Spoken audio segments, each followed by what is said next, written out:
हाँ भाई, नमस्कार विद्यार्थियों। आज की क्लास में आप सभी का हार्दिक स्वागत है। तो विद्यार्थियों, अपन बात कर रहे थे जैसा कि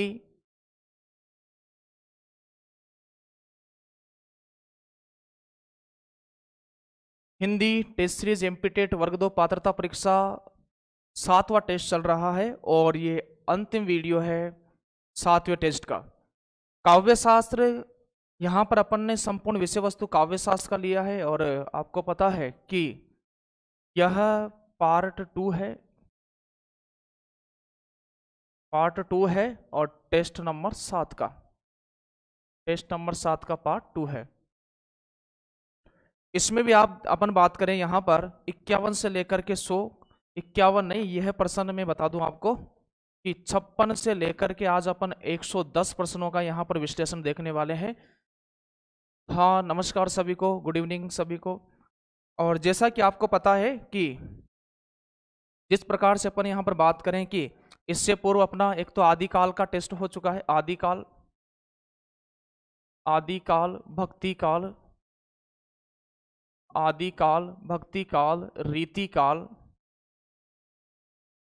रीति काल, आधुनिक काल, फिर आधुनिक काल का एक टेस्ट और हुआ है, आधुनिक काल।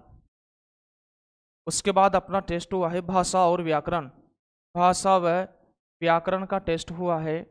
और तो 1 2 3 4 5 6, और यह जो टेस्ट है काव्य शास्त्र का, यह 7वां टेस्ट है। इसका वीडियो सॉल्यूशन अपन यहाँ पर देख रहे हैं।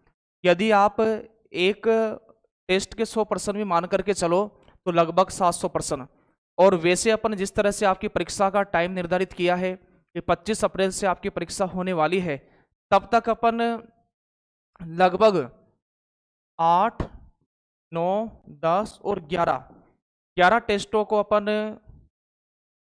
11 टेस्टों को अपन पूरा कंप्लीट कर पाएंगे, वीडियो सॉल्यूशन भी देख पाएंगे। और 11 को यदि अपन 100 से गुना कर दें तो 100 से गुना कर दें, लगभग 1100 प्रश्न अपन यहाँ पर सोल्व कर चुके हैं।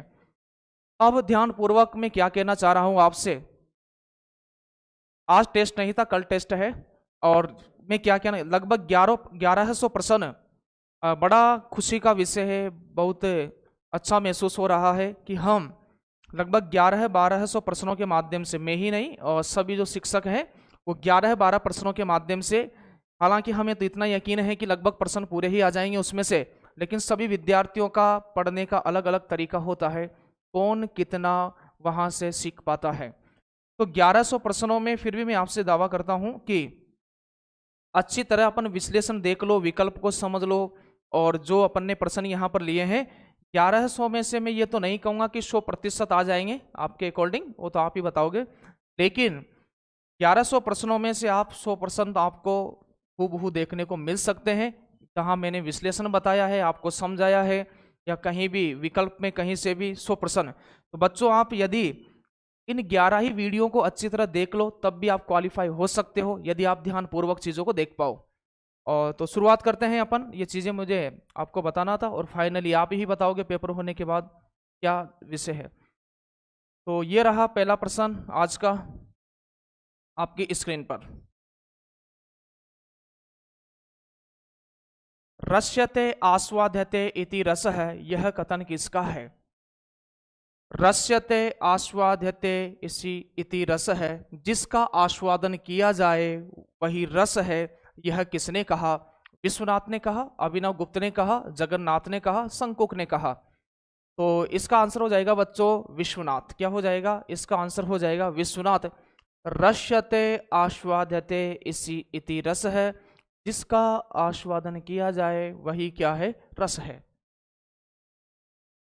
अगले प्रश्न की बात करें तो शांतो अपि नवमो रस है, तो ध्यान रखिएगा, शांतो अपि नवमो रस है, यह कथन किसका है? उद्भट का है, मम्मट का है, भरत मुनि का है, अभिनव गुप्त का है।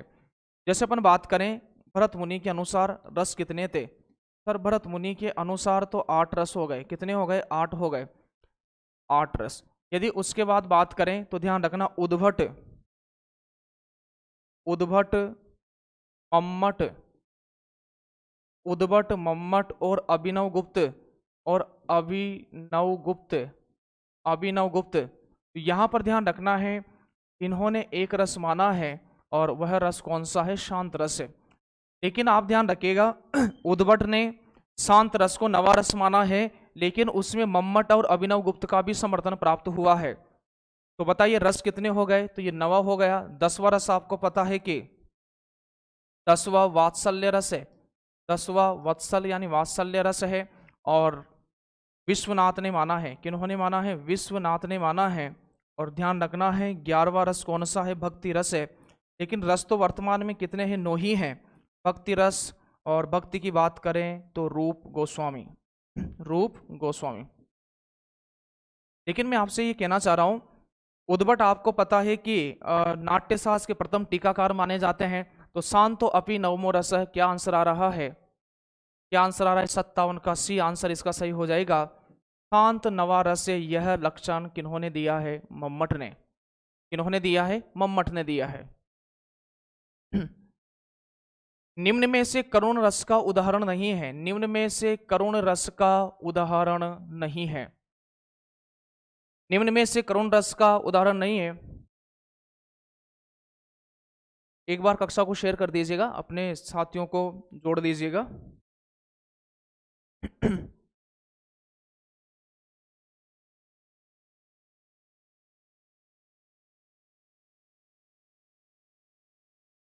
बताएगा निम्न में से करुण रस का उदाहरण नहीं है। तो उदाहरण देखते हैं अपन। अभी तो मुकुट बंधा था माथ, हुए कल ही हल्दी के हाथ। दूसरा विकल्प है, निसी दिन बरसत नयन हमारे, सदा रहत पावस ऋतु हम पे, जबते श्याम सिधारे। पावस यानी होता है वर्षा ऋतु, होती है वर्षा ऋतु। देखी सुदामा की दीनी दशा, करुणा करके करुणा निधि रोए। फिर मेरे हृदय के हर्ष हा अभिमन्यु, अब तू है कहाँ। बताइएगा किसमें शांत रस नहीं है। तो यहां से आपको यह भी पता चल गया है कि सर यहां पर तो वियोग श्रृंगार है। कौन सा श्रृंगार है सर? यहां पर तो वियोग श्रृंगार रस है। और बाकी जो 3 उदाहरण है ना वह करुण रस के हैं। तो करुण रस के 3 उदाहरण आपके सामने आ गए। ठीक है ना? तो यहां पर ध्यान रखिएगा। क्या 9 बताएंगे क्या? हाँ, रस मुख्य रूप से कितने बताएंगे? 9 रस होते हैं। कितने होते हैं? 9। तो ध्यान रखिएगा, ये इंपॉर्टेंट उदाहरण रहेगा आपके लिए। निसी दिन बरसत नैन हमारे, सदा रहस पावत ऋतु हम पे, जबते श्याम सिधारे। जब से मतलब गोकुल से मथुरा कृष्ण गए हैं तब से वर्षा ऋतु, पावस यानी वर्षा ऋतु जैसा नेत्र मतलब बहते रहते हैं। अगले प्रश्न की बात करो, देखिएगा। देखी रूप लोचन ललचाने, हर्ष जनो निज निधि पहचाने। पंक्तियों में आलम्बन आपसे पूछा है। देखी रूप लोचन ललचाने, तो आपको पता है एक होता है आश्रय, एक होता है आश्रय।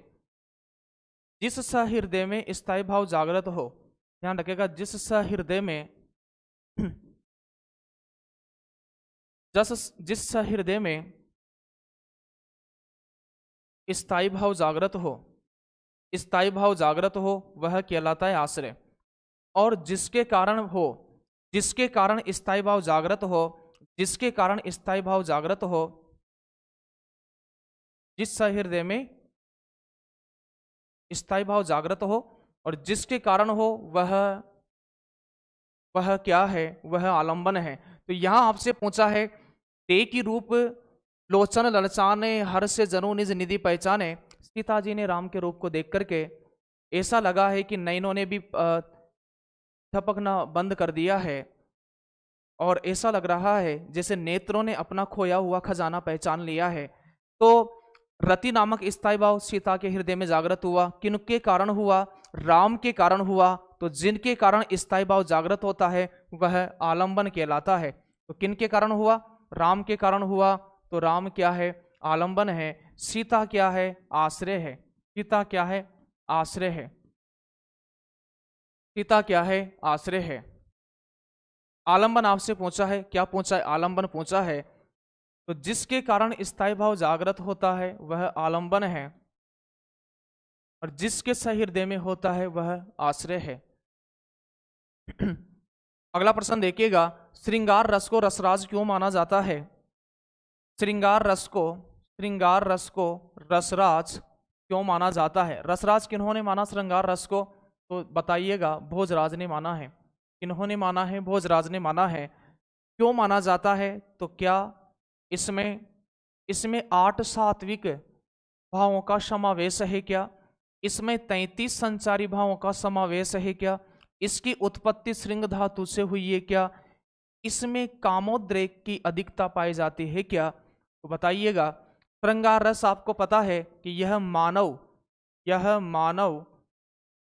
व मानवेतर सभी प्राणियों में पाया जाता है। मानव व मानवेतर सभी प्राणियों में पाया जाता है।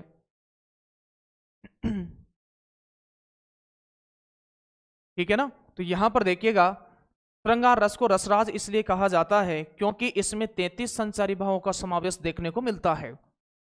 ये रहा अगला प्रश्न। अलंकार सिद्धांत के प्रवर्तक कौन है? बता दीजिएगा। अलंकार सिद्धांत के प्रवर्तक दंडी है, भामह है, उद्भट है, राजशेखर है। बताइएगा अलंकार सिद्धांत के प्रवर्तक कौन है? एक बार सभी विद्यार्थी अपने साथियों को जोड़ दीजिएगा। बढ़िया शानदार तरीके से चीजों को यहां पर स्पष्ट किया जाएगा।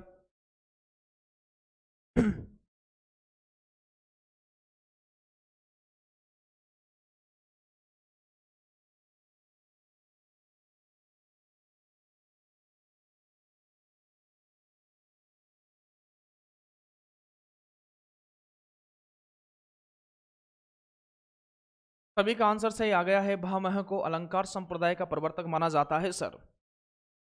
65वां प्रश्न देखिएगा। नीर भरे नित प्रति रहे तऊ न प्यास बुझाए, पंक्ति में कौन सा अलंकार है। नीर भरे यानी जल से भरे सदैव रहे, तऊ न प्यास बुझाए, फिर भी प्यास नहीं बुझ पा रही है। और सखी दो दो मेघ बरसते, सखी दो दो सखी दो दो मेघ बरसते बरसते, मैं प्यासी की प्यासी, मैं प्यासी की प्यासी। सखी दो दो मेघ बरसते, मैं प्यासी की प्यासी, बताइएगा कौन सा होगा। तो यहाँ पर नीर भरे नित प्रति रहे तऊ न प्यास बुझाए, जहाँ पर कारण बहुत ज्यादा हो फिर भी कार्य संपन्न ना हो, वहाँ विशेषोक्ति अलंकार होता है। कौन सा होता है। जहाँ कार्य बहुत सारा हो फिर भी कारण नहीं होता है, कार्य नहीं होता है। सुनत जुगल कर माल उठाई, प्रेम विवश पहनाई न जाए। तो यहाँ पर और विभावना इसका विपरीत अलंकार है। विभावना अलंकार में आपको पहचानने के लिए क्या ध्यान रखना है। विभावना अलंकार को पहचानना है तो आपको बिना और बिनु ध्यान रखना है। बिना बिनु ध्यान रखना है। बिना पग चले बिनु पग चले सुने बिनु काना, कर बिनु कर्म करे विधि नाना, आनन रहत सकल रस भोगी, बिनु वाणी वक्ता बढ़ जोगी। विभावना अलंकार हो जाएगा। जहां बिना कारण के ही कार्य हो जाए विभावना अलंकार होता है। बिना पायल के बजे घुंघरू, बिना पायल के बजे घुंघरू विभावना हो जाएगा। ध्यान रखिएगा, जहां पर्याप्त कारण हो ये आपके अलंकार हैं। आपके अतिशयोक्ति अलंकार नहीं है, वर्ग दो में उपमा नहीं है, लेकिन विभावना और विशेषोक्ति है आपके। तो ध्यान रखना अच्छी तरह से, उदाहरण इंपोर्टेंट रहेगा ये आपके लिए। कहती हुई यो उत्तरा के नेत्र जल से, कहती हुई यो उत्तरा के नेत्र जल से भर गए, हिम के कणों से पूर्ण मानो हो गए पंकज नए। हिम के कणों से पूर्ण मानो हो गए पंकज नए। हालांकि मुझे पता है कि ये अलंकार आपके सिलेबस में नहीं है, फिर भी आपको याद रखना है। कहती हुई यो उत्तरा के नेत्र जल से भर गए, हिम के कणों से पूर्ण मानो। तो ध्यान रखिएगा, जहां माना की, मानो, मनु, मनहु, जाना की, जानो, जनु, जनहु, यदि ये शब्द आ जाए तो वहां पर उत्प्रेक्षा अलंकार हो जाता है। कौन सा हो जाता है। उत्प्रेक्षा अलंकार हो जाता है। अगला प्रश्न आपसे ये कह रहा है, इंपॉर्टेंट रहेगा ये आपके लिए, बताइएगा। पांव महावर देन को नाइन बेटी आई, फिरी फिरी जानी महावरी एडी मिडती जाए। इसमें थोड़ा समय देता हूं, आप मुझे उत्तर बताइएगा इसका सही आंसर किसको आता है। उपर्युक्त दोहे में कौन सा अलंकार है। उत्प्रेक्षा है क्या, भ्रांतिमान है क्या, संदेह है क्या, दृष्टांत है क्या। दो चीजें हैं, या तो आप अर्थ समझ करके इसका आंसर बता दीजिएगा, या फिर आप पहचान शब्द को इसमें ढूंढो। पहचान शब्द क्या है उसको छांट कर भी इसका आंसर दिया जा सकता है, उसको छांट कर भी इसका आंसर दिया जा सकता है। ए भी आ रहा है, बी भी आ रहा है, ए भी आ रहा है, बी भी आ रहा है, ए बी सी डी भी आ रहा है, भ्रांतिमान भी आ रहा है आंसर इसका। तो यदि जिन्होंने पकड़ लिया, जिन्होंने इस शब्द को पकड़ लिया, जानी, क्या आ गया, जानी, तो ध्यान रखना, जानी, जानकर, जानी, जानकर, और यदि समुझी, समझकर, जिन काव्य पंक्तियों में यह वाचक शब्द आ जाए, जानी, जानकर, समुझी, समझकर, वहां भ्रांतिमान अलंकार हो जाता है। जहां सादृश्य के कारण, जहां सादृश्य के कारण एक वस्तु को दूसरा ही समझ लिया जाए, एक वस्तु को दूसरा ही समझ लिया जाए। यहाँ नाइन को पैरों में महावर का भ्रांति हो गई है। महावर जैसे लाख की चूड़ियों से बनाया हुआ एक ऐसा मतलब रंग है जिसे मतलब महिलाएं सौभाग्यवती का सूचक मानती है, पैरों में लगाती है। लेकिन नायिका की एड़ियां तो स्वभाव से ही सुंदर है, वो तो स्वभाव से ही लाल है। तो इसका सही आंसर क्या हो जाएगा, बी हो जाएगा। जानी, ध्यान रखिएगा, जानी, जानकर, समुझी, समझ कर आ गया तो समझ लीजिएगा भ्रांतिमान अलंकार हो जाएगा। ओस बिंदु चुग रही है, हंसनी उन्हें मोती जानी, तो जानी शब्द आ जाएगा। तो बिल्कुल सही आंसर आपने दिया है। सुबरन को ढूंढत फिरे कवि कामी अरु चोर, उपयुक्त पंक्ति इनमें से कौन सा अलंकार है? सुबरन को ढूंढत फिरे कवि कामी अरु चोर। शुभरन, शुभरन अच्छी चीजों को, वरन यानी होता है वर्ण, अच्छे वर्ण। शुभरन को ढूंढत फिरे कौन कौन? कवि, कामी और चोर। उपयुक्त पंक्ति इनमें से कौन सा अलंकार है? यमक है क्या, भ्रांतिमान है क्या, वैतिरेक है क्या, श्लेष है क्या? तो वैतिरेक आपके सिलेबस में है नहीं है, तो इसे तो आप वैसे भी मत लगाना यदि तुक्का। रस्सी नहीं, ये सांप है, संदेह हो गया। रस्सी है या सांप है, रस्सी है या सांप है, संदेह। और रस्सी नहीं, ये तो सांप ही है, फिर भ्रांति हो गई ना।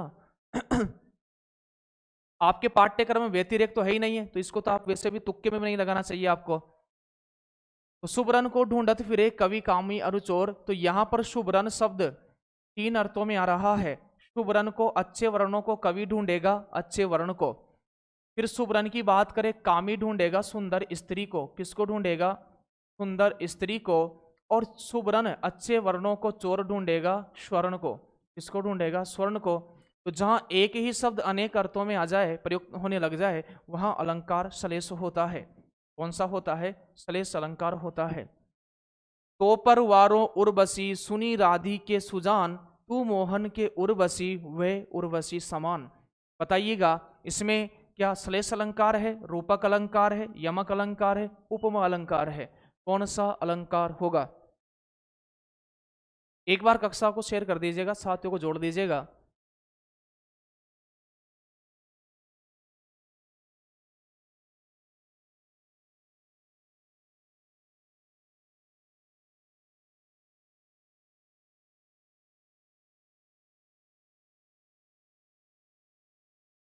तो पर वारो उर्वशी, बताइएगा।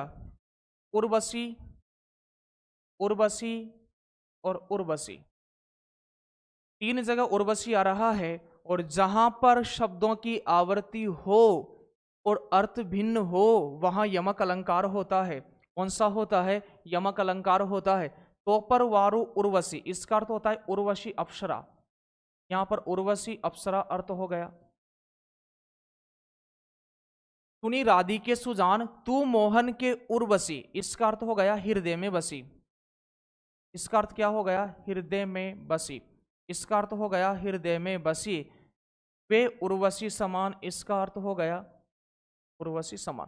तो ध्यान रखिएगा, जहां शब्दों की आवृत्ति हो, अर्थ प्रत्येक बार भिन्न हो, वहां यमक अलंकार होता है। कौन सा होता है? यमक अलंकार होता है। तो जहां प्रशंसा के बहाने निंदा की जाए, तो यहां तो देखिएगा, इसमें तो इसको यहां से छोड़ दो, आप तो यहां से क्रॉस कर दो। जहां प्रशंसा के बहाने निंदा की जाए, तो फिर वो तो व्याज निंदा हो गया। क्या हो गया? व्याज निंदा अलंकार हो गया। अब आपको आंसर बताना है यहां से, आपको आंसर बताना है यहां से। निंदा के बहाने प्रशंसा की जाए, वहां कौन सा अलंकार होता है? निंदा, पहले निंदा बाद में प्रशंसा, तो क्या प्रतीप होता है, अर्थांतर न्यास होता है, असंगति होता है? अरे नहीं भी आए तब भी आप आंसर लगा सकते हो, क्योंकि ना तो आपके सिलेबस में प्रतीप है, ना अर्थांतर न्यास है, ना असंगति है, एक ही तो है फिर विकल्प में। इसलिए विद्यार्थी को पूरा पाठ्यक्रम अच्छे से याद होना चाहिए। यदि नहीं भी आ रहा है ना, फिर भी उत्तर सही कर सकता है। क्या कर सकता है? उत्तर सही कर सकता है, यदि उसको पता है कि ना प्रतीप है ना अर्थांतर न्यास है। लेकिन मुझे पता है ना, आप नहीं करोगे, सिलेबस को याद नहीं करोगे, है ना, कहीं नौकरी लग जाए, संकट हो जाए ना, कहे कहे बड़े मुश्किल से सिलेबस निकलवा के लाते हो सर। हाँ, मोबाइल में है ना, मोबाइल में पूरी दुनिया है। ब्याज, ब्याज यानी होता है बहाना। क्या होता है? बहाना है। तैयारी करने से पहले पूरी उसकी पुराने पेपर और उसके बाद में आपको उसका पाठ्यक्रम क्या है, जिस राह पर जा रहे हो वहां का वो रास्ता कैसा है, वो आपको मालूम हो जाना चाहिए, तब जाकर आपको तैयारी में लगना चाहिए। तो निंदा के बहाने प्रशंसा, पीछे स्तुति आ रहा है तो फिर व्याज स्तुति। देखो, प्रशंसा पीछे आए तो फिर व्याज स्तुति, यदि निंदा पीछे आए तो व्याज निंदा, ये हो जाएगा। सतगुरु की महिमा अनंत, अनंत किया उपकार, लोचन अनंत उघाड़िया, अनंत दिखावन हार। बताइएगा इसमें अलंकार कौन सा है? श्लेष है, रूपक है, यमक है, उपमा है? उपमा है। बताइएगा इसका सही आंसर क्या हो जाएगा?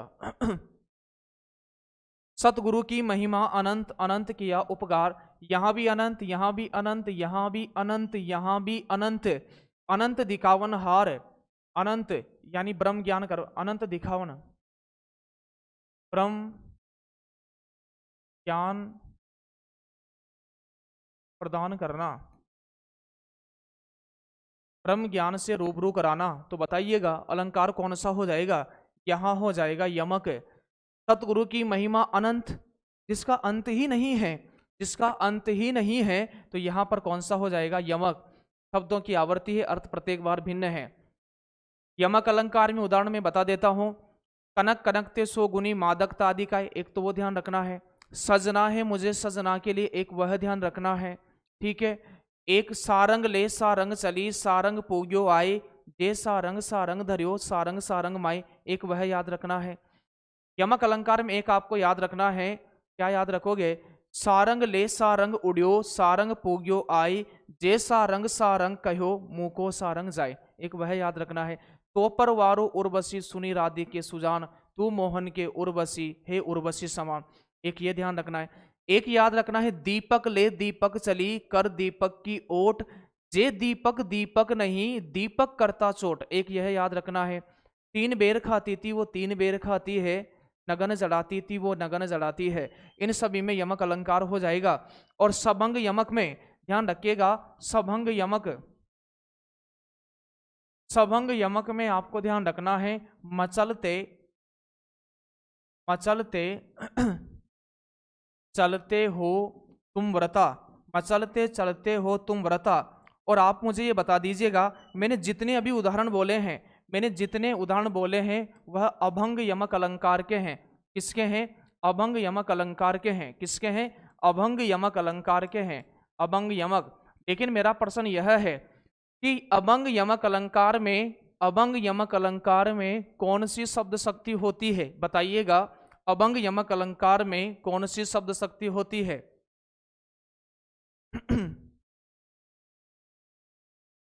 अभंग यमक अलंकार में कौन सी शब्द शक्ति होती है?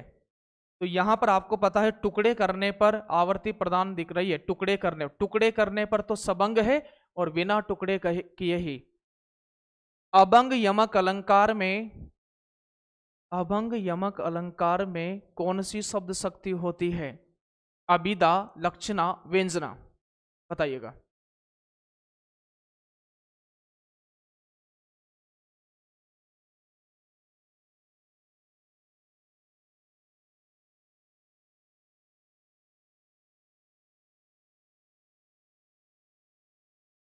ध्यान रखना, अभंग यमक अलंकार के जितने भी उदाहरण बोले हैं उनमें ध्यान रखना अभिधा शब्द शक्ति होगी।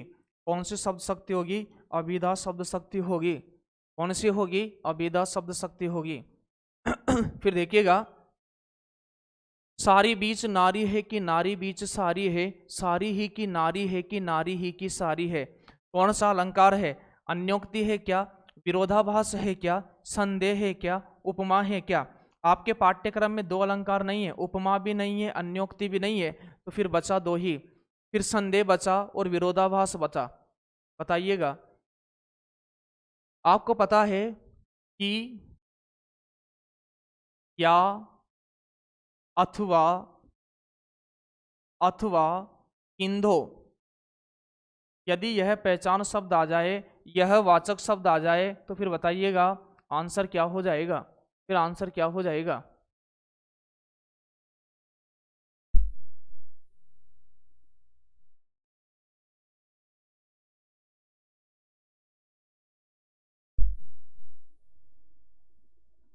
बताइएगा क्या आंसर है? क्या आ गया है? की। तो बताइएगा संदेह अलंकार है। जहां सादृश्य के कारण अनिश्चय हो जाए लेकिन वो संदेह समाप्त ही ना हो, वह संदेह बना ही रहा।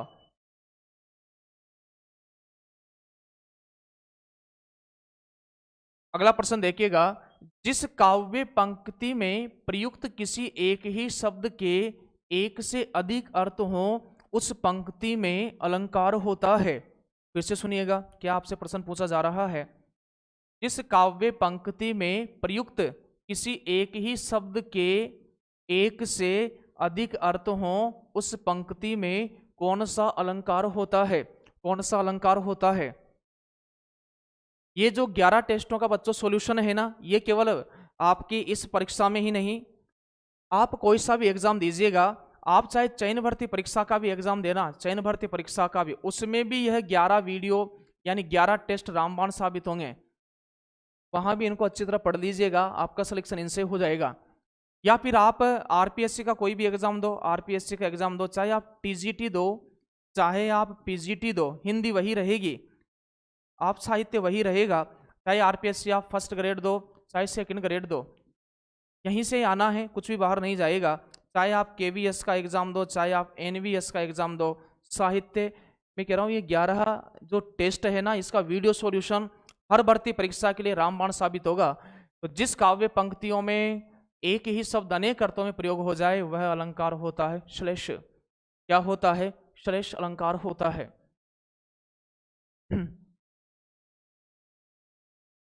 अगले प्रश्न की बात करें, यहां पर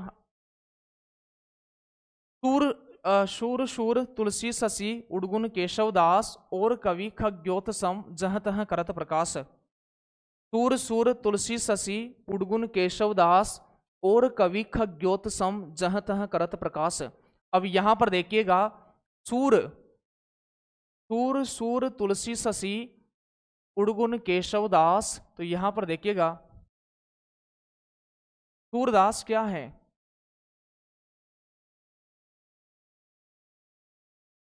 सूरदास को इसमें सूर्य बताया है। क्या बताया है? सूर्य बताया है। और यहां पर तुलसीदास को चंद्रमा बताया है। क्या बताया है? चंद्रमा बताया है। और केशवदास को यहां पर तारे बताया है। क्या बताया है? तारे। कौन है? केशवदास, तारों के समान। और कवि खग्योत, खग्योत यानी होता है जुगनू। क्या होता है? जुगनू। और कवि अभी जुगनू के समान है, जो यहां वहां प्रकाश करते फिरते हैं। और आचार्य शुक्ल का कथन आप ध्यान रखना, ये तो इस पंक्ति के अनुसार है, आचार्य शुक्ल के अनुसार ध्यान रखना। आचार्य शुक्ल ने क्या कहा? आचार्य शुक्ल ने हिंदी काव्य गगन का सूर्य, आचार्य शुक्ल ने हिंदी काव्य गगन का सूर्य तुलसीदास को कहा है। किसको कहा है? तुलसीदास को कहा है। उपयुक्त पंक्तियों के अनुसार तो अलग बात है। और यहां पर बात करें, आचार्य शुक्ल ने हिंदी काव्य गगन का जो चंद्रमा किसको कहा है? चंद्रमा कहा है सूरदास को। ये आचार्य शुक्ल के कथन है बच्चों। ये किसके कथन है? आचार्य शुक्ल के कथन है, सूरदास को। तो सूर सूर, तो यहां पर देखिएगा आवर्ती हो रही है, सूर सूर तुलसी शशि, तो यहां पर अलंकार इंपॉर्टेंट उदाहरण है, आप याद रखिएगा। यमक अलंकार हो जाएगा। कौन सा अलंकार हो जाएगा? यमक अलंकार हो जाएगा।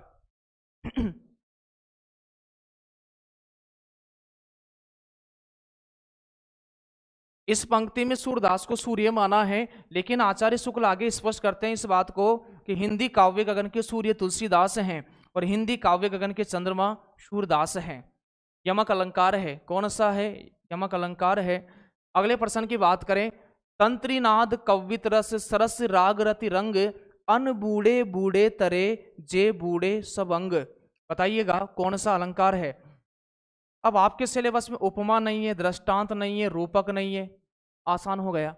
कितना समय की बचत हो जाती है। पूरे पाठ्यक्रम को पढ़ लीजिएगा, कौन कौन से अलंकार हैं, कौन कौन से अलंकार है, पूरे पाठ्यक्रम को पढ़ लीजिएगा। यदि आपको पाठ्यक्रम याद है ना, यदि आपको व्याकरण में भी ध्यान रखना, बताइए कौन सा है? तंत्रीनाथ कवित रस सरस राग रति रंग अनबूढ़े बूढ़े तरे जे बूढ़े सब अंग। यही पता चल रहा होगा। अनबूढ़े बूढ़े, जो डूबा नहीं, जो डूब गया। तो जहां आपको कैसे पहचानना है? आपको पहचानना है कि जहां विलोम शब्द आ जाए, जहां पर कौन से शब्द आ जाए? जहां विलोम शब्द आ जाए वहां पर अलंकार हो जाएगा विरोधाभास। अमृत यह विस्मय यह गोदावरी अमृत को फल देत। यदि आ जाता विस्मय यह गोदावरी, विस्मय यह गोदावरी अमृत को फल देत, अमृतन को फल देत। तो देखो एक तरफ तो विष यानी जहर आ रहा है, एक तरफ अमृत आ रहा है, तो जहां पर विलोम शब्द आ जाए वहां पर विरोधाभास होता है। क्या हो जाता है? वहां पर विरोधाभास अलंकार हो जाता है बच्चों। क्या हो जाता है? विरोधाभास अलंकार हो जाता है।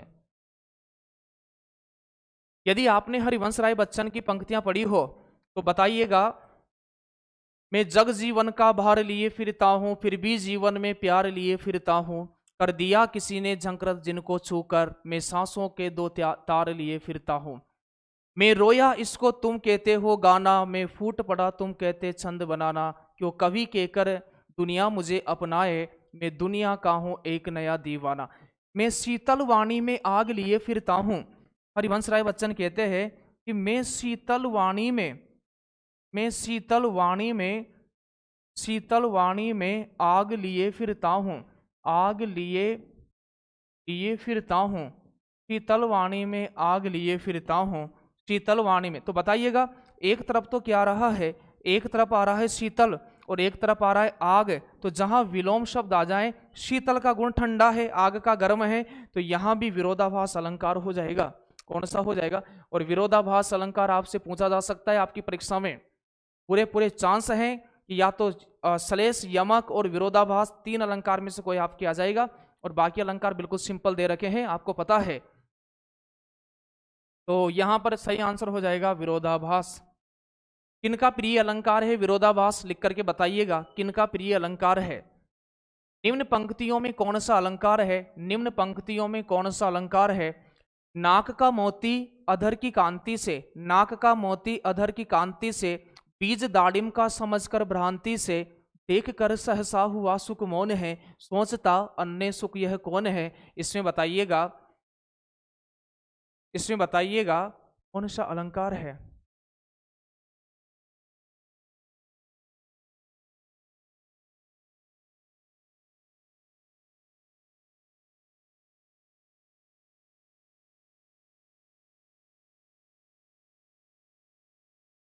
नाक का मोती अदर की कांति से, बीज दाड़िम का समझकर भ्रांति से, देख कर सहसा हुआ सुख मौन है, सोचता अन्य सुख यह कौन है।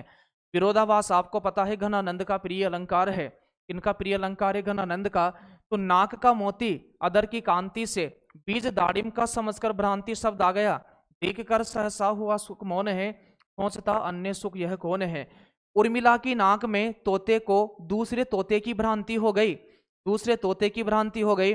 उर्मिला ने नाक में श्वेत मोती पहन रखा है, उर्मिला के ओष्ठों की चमक से, लाल ओष्ठों की चमक से जो मोती श्वेत लाल दिख रहा है, तोता ध्यान पूर्वक देख रहा है।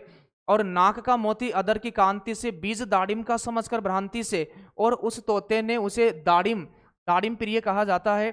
तो दाड़िम यानी होता है अनार का बीज। किसका बीज? अनार का बीज। समझकर भ्रांति से, देखकर अचानक सुख मौन हो गया, सोच रहा है कि दूसरा सुख कौन है। उर्मिला की नाक तोते जैसी और उसमें भी मोती लाल हो गया, तो एक उर्मिला की नाक में तोते को दूसरे तोते की भ्रांति हो गई। तो यहां पर ध्यान रखिएगा भ्रांतिमान अलंकार हो जाएगा। कौन सा हो जाएगा? भ्रांतिमान। संदेह नहीं होगा, क्या होगा? भ्रांतिमान। अगला प्रश्न देखिएगा। खग कुल कुल सा बोल रहा, किस लय का अंचल डोल रहा, लो ये मधु, लो यह लतिका भी भर लाई, मधु मुकुल रस गागरी। खग कुल कुल सा बोल रहा, रेखांकित शब्द का अलंकार बताइएगा। यमक है, श्लेष है, उपमा है, रूपक है। बताइएगा कौन सा इसका सही आंसर होगा, बताइएगा। खग कुल कुल कुल सा बोल रहा, खग कुल कुल कुल सा बोल रहा, खग कुल कुल कुल सा बोल रहा। बताइएगा इसका सही आंसर क्या हो जाएगा। यहां शब्दों की आवृत्ति हो रही है, अर्थ भिन्न होने के कारण ए ऑप्शन सही होगा। क्या होगा? ए विकल्प बिल्कुल सही होगा। रईमन पानी राखिए, बिन पानी सब सून, पानी गए न उबरे, मोती मानस चून। रईमन पानी राख ये बिन पानी सब सून, पानी गए न उबरे मोती मानस चून। कौन सा अलंकार है? वक्रोक्ति है क्या? आपके पाठ्यक्रम में नहीं है। श्लेष है क्या? अर्थालंकार। तो अर्थालंकार ये अलंकार के प्रकार हो गए, 3 प्रकार का होता है। विभावना है क्या? विभावना नहीं होगा सर, बिना बिनु आता है। श्लेष अलंकार बताइए, श्लेष है क्या? वक्रोक्ति का शाब्दिक का टेढ़ा कथन 2 प्रकार के होते हैं वक्रोक्ति अलंकार, काकू वक्रोक्ति, श्लेष वक्रोक्ति। तो रहीमन पानी राखिए बिन पानी सब सुन, यहां पर श्लिष्ट शब्द कौन सा है? सर यहां पर जो श्लिष्ट शब्द है, श्लिष्ट शब्द है वह तो पानी है। क्या है सर? यहां पर जो श्लिष्ट शब्द है सर, यहां पर जो श्लिष्ट शब्द है वो तो पानी है। पानी गए न उबरे, पानी का अर्थ मोती के संदर्भ में क्या हो गया? चमक हो गया।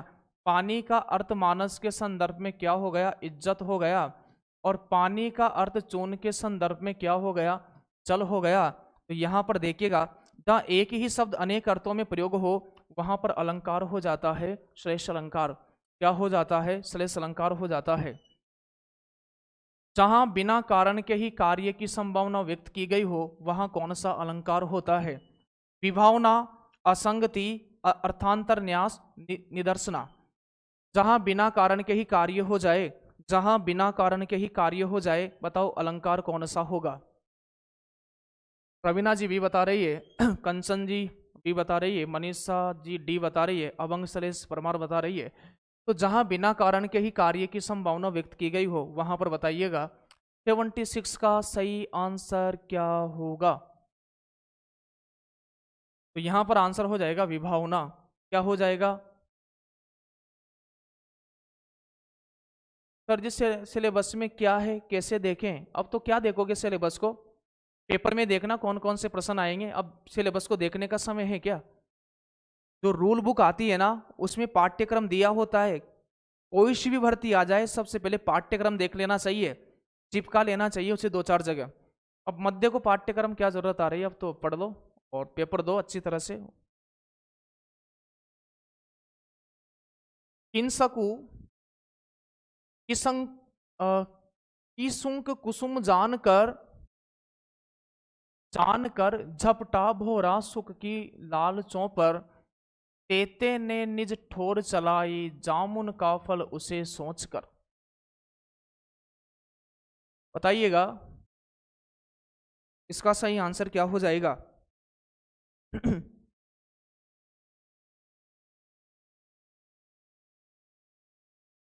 ध्यान रखिएगा, लाल फूल जो होता है यह होता है पलाश का पौधा। क्या होता है? पलाश का पौधा होता है। और ये आपको पता है चैत्र मास में भी खिलता है इसका पुष्प, चैत्र मास में भी। किस सुंक कुसुम जानकर झपटा भोरा सुख की लालचों पर, तेते ने निज ठोर चला ही जामुन का फल उसे सोचकर। चलो अर्थ भी नहीं आ रहा होगा ना, फिर भी बहुत सारे विद्यार्थी समझ गए हैं इसका आंसर। बहुत सारे विद्यार्थियों ने पकड़ लिया है इसको, बिल्कुल पकड़ लिया है। बहुत सारे विद्यार्थी इतने होशियार हो गए, इतने जबरदस्त होशियार हो गए कि चाहे अर्थ भी नहीं आ रहा ना जब भी, अरे यही तो है। वहां पूरा पेपर किसको आता है, लेकिन वहां जो तुक्के लगाता है ना वो सबसे आगे निकल जाता है। देखो एक एवरेज तो जो तैयारी करने वाला सभी को आ जाता है, लेकिन किस तरह से वो नहीं आ रहा उसको भी सही करे वो ज्यादा इंपॉर्टेंट है। तो यहां आपने पकड़ लिया जानकर। क्या पकड़ लिया है? जानकर।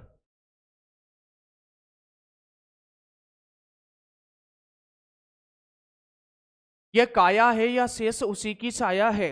ये काया है या शेष उसी की छाया है? पंक्ति में कौन सा अलंकार है? ये काया है या शेष उसी की छाया है? पंक्ति में कौन सा अलंकार है? बताइएगा पंक्ति में कौन सा अलंकार है?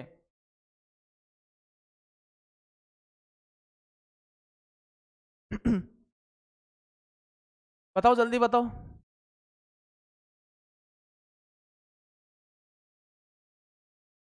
या आ गया है सर, या आ गया है तो हम संदेही लगाएंगे। जब बीच में या ही आ जाएगा सर तो हम क्या लगाएंगे? सर हम संदेह लगाएंगे। क्या लगाएंगे? संदेही। विस्मय यह गोदावरी अमृतन को फल देत उक्त पंक्ति में कौन सा अलंकार है? उक्त पंक्ति में कौन सा अलंकार है? बताइएगा, उक्त पंक्ति में कौन सा अलंकार है? बताओ, जल्दी बताओ। 79 का आंसर क्या होगा? 79 का, तो 79 का आंसर बता दीजिएगा क्या होगा?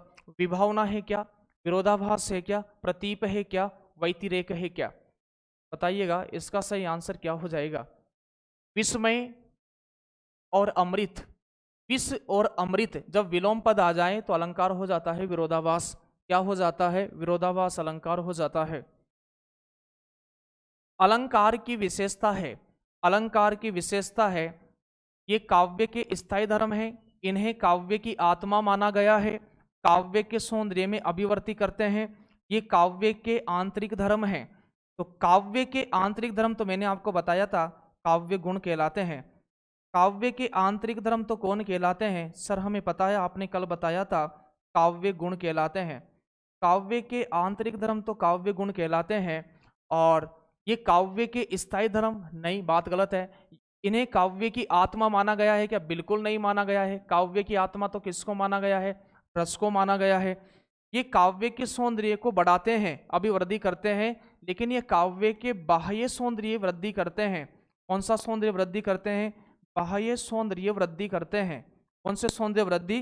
बाह्य सौंदर्य वृद्धि करते हैं। तो इसका सही आंसर अलंकार की विशेषता है, तो काव्य के सौंदर्य में अभिवृद्धि करते हैं। प्राकृत पेंगलम किस शास्त्र का ग्रंथ है? प्राकृत, अब छंद के प्रश्न प्रारंभ हो गए हैं। प्राकृत पेंगलम, तो मैंने आपसे क्या कहा था? मैंने आपसे क्या कहा था कि जब अंत में पेंगलम आ जाए, क्या आ जाए? अंत में पेंगलम आ जाए तो फिर आप बताना छंद शास्त्र का ग्रंथ है। किसका है? छंद का है। और यदि अंत में प्रकरण आ जाए, क्या आ जाए? यदि अंत में प्रकरण आ जाए तो फिर वह ग्रंथ कौन सा होगा? सर वह तो व्याकरण का ग्रंथ हो जाएगा। कौन सा ग्रंथ हो जाएगा? सर वह तो व्याकरण का ग्रंथ हो जाएगा। तो प्राकृत पेंगलम किस शास्त्र का ग्रंथ है? छंद शास्त्र का। और छंद शास्त्र के आपको पता है कि लौकिक साहित्य के अंतर्गत जो मुनि माने जाते हैं वह पिंगल माने जाते हैं। कौन माने जाते हैं? पिंगल माने जाते हैं। इसलिए छंद शास्त्र को पिंगला शास्त्र भी कहा जाता है। क्या कहा जाता है? सर पिंगला शास्त्र भी कहा जाता है छंद शास्त्र को। ठीक है, तो इसका सही आंसर हो जाएगा 3। निम्नलिखित में से कौन सा कथन गलत है? निम्नलिखित में से कौन सा कथन गलत है? अब ध्यान पूर्वक के आंसर देना है। इत्मीनान के साथ पढ़ करके समझ करके आपको आंसर देना है। पहले पढ़ लीजिएगा। गलत कथन का चयन करना है।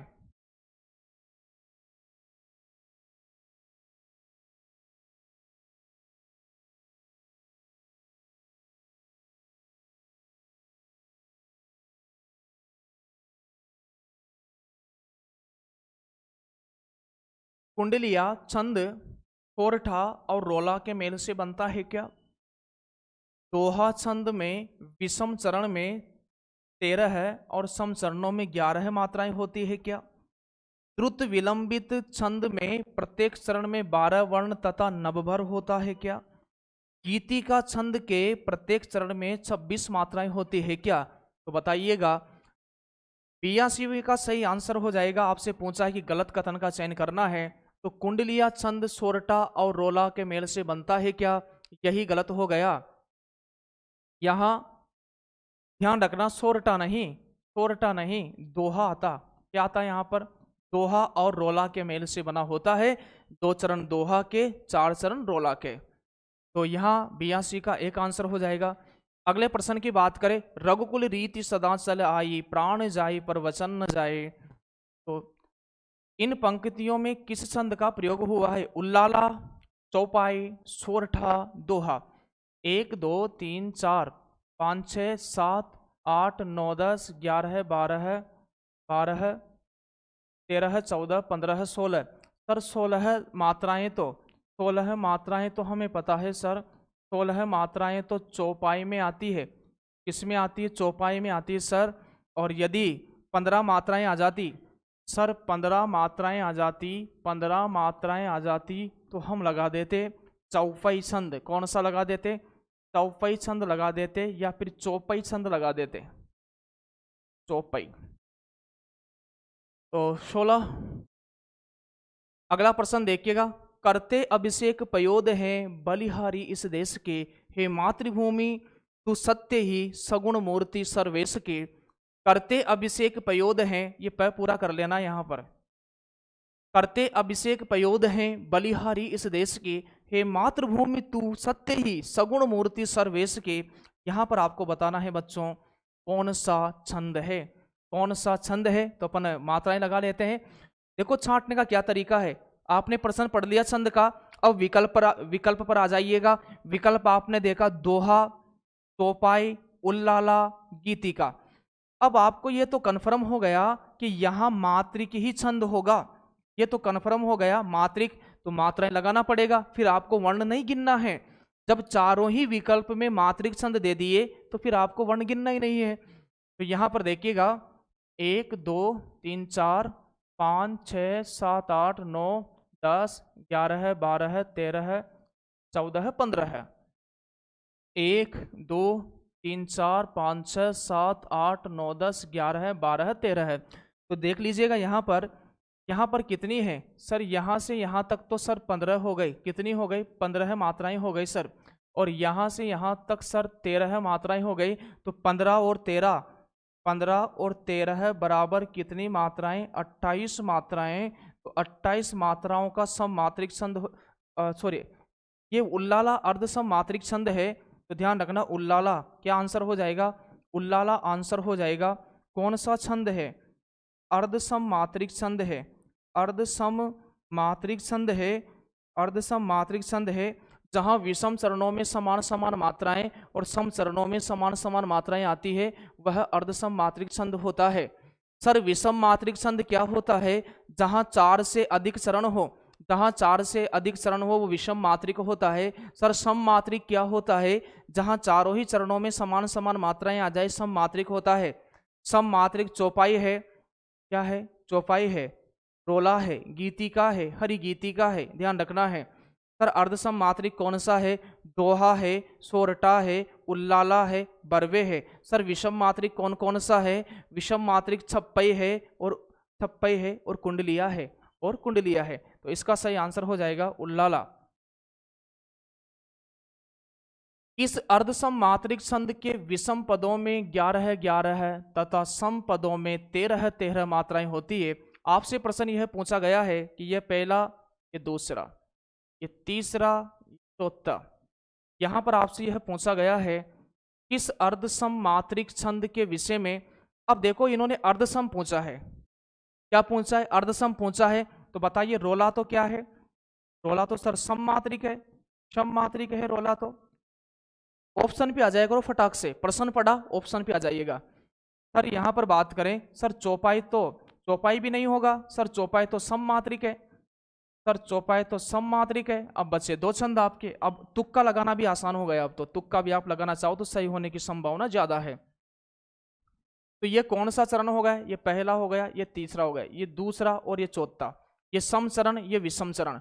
इस अर्धसम मात्रिक छंद के विषम पदों में, तो विषम पदों में कितनी मात्राएं बताई जा रही है, तो विषम पदों में बताई जा रही है 11-11, कितनी 11-11, तथा सम चरणों में कितनी बताई जा रही है 13-13। अब बताइएगा इसका सही आंसर क्या हो जाएगा, इसका सही आंसर क्या हो जाएगा।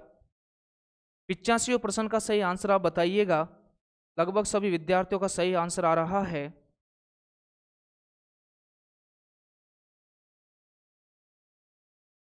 सोरठा। दोहा का उल्टा सोरठा हो जाता, यदि 13-13 इधर आ जाती, 11-11 इधर आ जाती तो फिर हो जाता दोहा।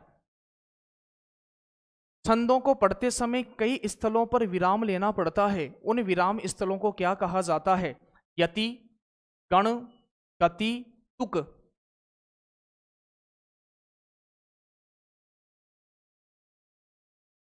छंदों को पढ़ते समय कई स्थलों पर विराम लेना पड़ता है, उन विराम स्थलों को क्या कहते हैं, उन विराम स्थलों को क्या कहते हैं, आंसर बताइएगा क्या इसका सही आंसर हो जाएगा। यति कहते हैं क्या, गति कहते हैं क्या, छंद को पढ़ने की लय ही क्या कहलाती? गति कहलाती है। 3 वर्णों का समूह गण कहलाता है। चरण के अंत में आने वाली समान ध्वनि तुक कहलाती है। तो फिर आंसर हो जाएगा कि विराम ही क्या है? क्या है सर? यति है। विराम ही क्या है सर? यति है। क्या है सर? यति है। अगला प्रश्न देखिएगा, 11-13 के क्रम में 24 मात्राओं वाले छंद को क्या कहते हैं? अच्छा प्रश्न है, अच्छा प्रश्न है, बताइएगा आंसर। 11-13 के क्रम से 24 मात्राओं वाले छंद को क्या कहते हैं? क्या कहते हैं बताइएगा, अच्छा प्रश्न है। 11 और 13।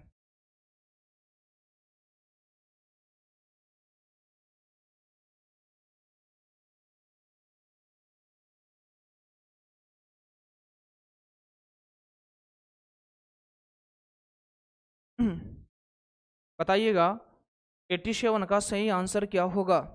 87 का सही आंसर क्या होगा?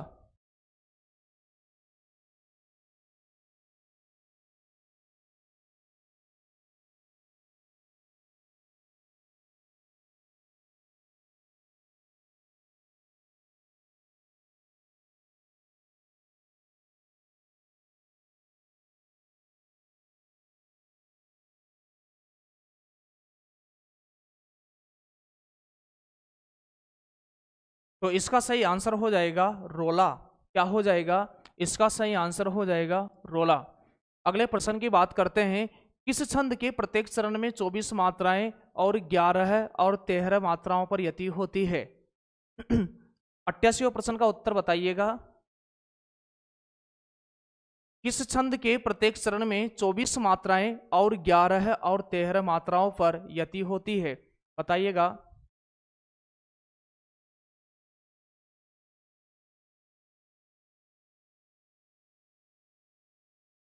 किस छंद के प्रत्येक चरण में 24 मात्राएं और 11 और 13 मात्राओं पर यति होती है? तो प्रत्येक चरण में 24-24, प्रत्येक चरण में 24-24, तो यहाँ पर सर गीतिका के प्रत्येक प्रत्येक चरण में 26 आएगी, और गीतिका के प्रत्येक चरण में सर 28 मात्राएं आएगी। और छप्पई, छप्पई आपको पता है, छप्पई रोला और उल्लाला के मेल से बना है। छप्पई रोला और उल्लाला के मेल से बना है। तो इसका सही आंसर क्या हो जाएगा? सर रोला हो जाएगा। क्या हो जाएगा? सर रोला हो जाएगा। 89% का उत्तर आप बताइएगा, क्या कह रहा है 89%? या लकुटी अरु कामर या पर राज तिहुपुर को तजिडारो, आटों सिद्ध नौ निधि को सुख नंद की गाय चराव बिसारो, चराई बिसारो। 89 का सही आंसर बताइएगा। क्या यह दोहा छंद है? क्या यह सोरठा छंद है? क्या यह कवित छंद है? क्या यह सवैया छंद है? तो पंक्ति बड़ी आ रही है।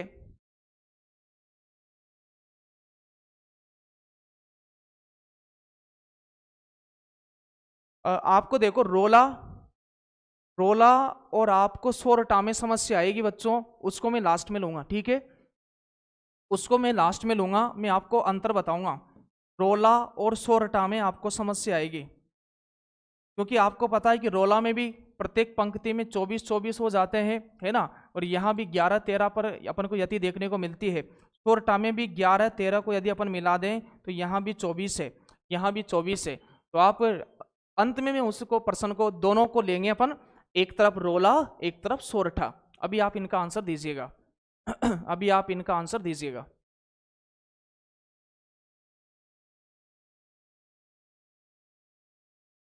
कवित है या फिर सवैया है? या लकुटी अरु कामर या पर राज तिहुपुर को तजिडारो, बताइएगा कौन सा है? क्या दोहा है? दोहा होना ही नहीं है, सोरठा होना ही नहीं है, बचे दो छंद है। कवित, अब कवित आपको पता है, कवित कौन सा छंद है? कवित, कवित ध्यान रखना यह गणमुक्त छंद है। कौन सा छंद है? गणमुक्त छंद है। और कवित की बात करें यहां पर, क्या कह रहे हो भाई?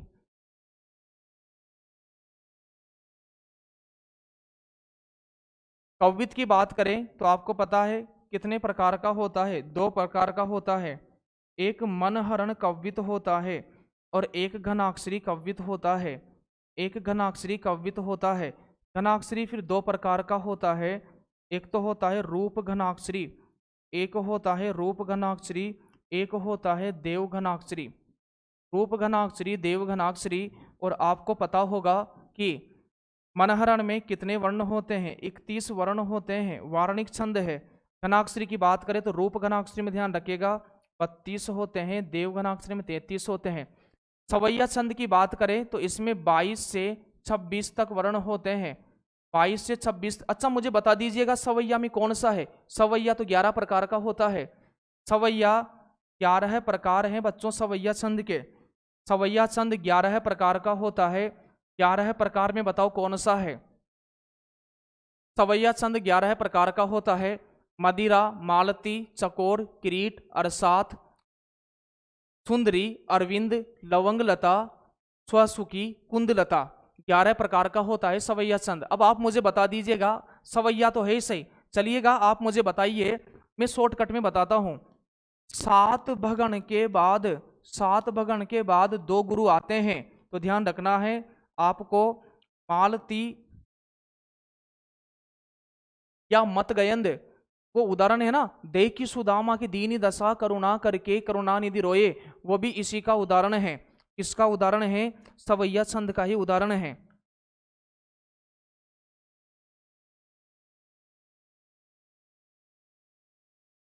मालती या मतगयंद। चलिए इसमें अपन वर्ण मात्राएं लगा लेते हैं, ध्यान पूर्वक लगाइएगा मात्राएं। गुरु लघु लघु, गुरु लघु लघु, गुरु लघु लघु, गुरु लघु लघु, गुरु लघु लघु, गुरु लघु लघु, गुरु लघु लघु, और अंत में 2 गुरु। तो ध्यान रखिएगा कि अंत में अपन बात करें यहाँ पर, हाँ सर देखिएगा, एक गण 3 वर्णों का समूह क्या कहलाता है? सर 3 वर्णों का समूह गण कहलाता है। कितने वर्णों का समूह गण कहलाता है? 3 वर्णों का समूह गण कहलाता है। और यदि आपको आ रहा होगा भानस, भानस, तो भानस क्या है? गुरु लघु लघु, तो बताइएगा कौन सा गण हो गया? सर यहाँ पर तो हमारी दृष्टि में भगण हो गया। सर यहाँ तो क्या हो गया? भगण। सर यहाँ तो 1 भगण, 2 भगण, 3 भगण, 4 भगण, 5 भगण, 6 भगण, 7 भगण, और अंत में क्या आ गया? गुरु आ गया। अंत में क्या आ गया? गुरु आ गया। तो सवैया तो है ही सही, सवैया तो है ही सही, लेकिन सवैया में बता दीजिएगा कि 7 भगण के बाद 2 गुरु आ जाए और 23 वर्ण आ जाए। कितने वर्ण? 23 वर्ण। 1 2 3 4 5 6 7 8 9 10 11 12 13 14 15 16 17 18 19 20 21 22 23, 23 वर्ण आ जाए और लगातार 7 भगण हो, 7 भगण और 2 गुरु हो, तो लगाइएगा मालती सवैया। कौन सा सवैया हो जाएगा? मालती सवैया छंद हो जाएगा। बात करें नेक्स्ट प्रश्न की। 31 या इससे अधिक वर्णों के चरण वाला छंद कहलाता है। 31 या 31 या इससे अधिक वर्णों के चरण वाला छंद कहलाता है। वसंत लिका कहलाता है क्या? मंदाक्रांता कहलाता है क्या? कवित कहलाता है क्या? सवैया कहलाता है क्या? वसंत लिका के प्रत्येक चरण में कितने वर्ण आएंगे? 14 आएंगे। मंदाक्रांता के प्रत्येक चरण में कितने वर्ण आएंगे? 17 वर्ण आएंगे।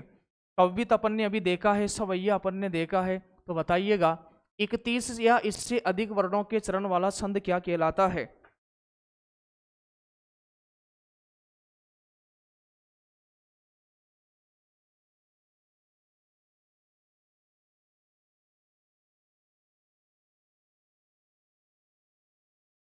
क्या कहलाता है?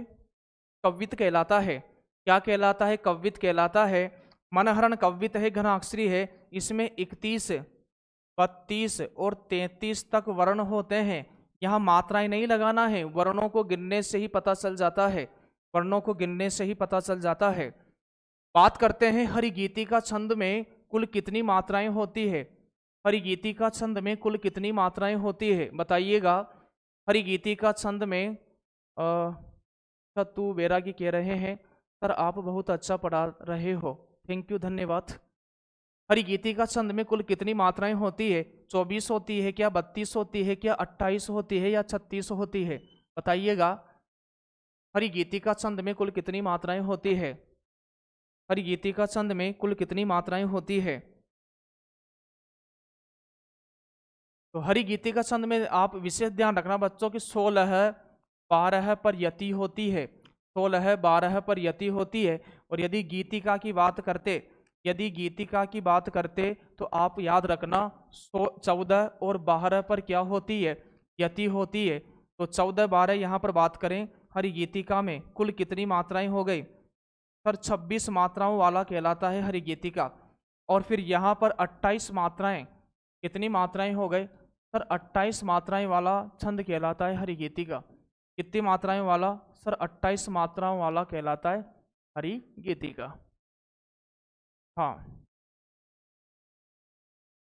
अगला प्रश्न देखिएगा, कुंडलिया किन छंदों से मिलकर बना है?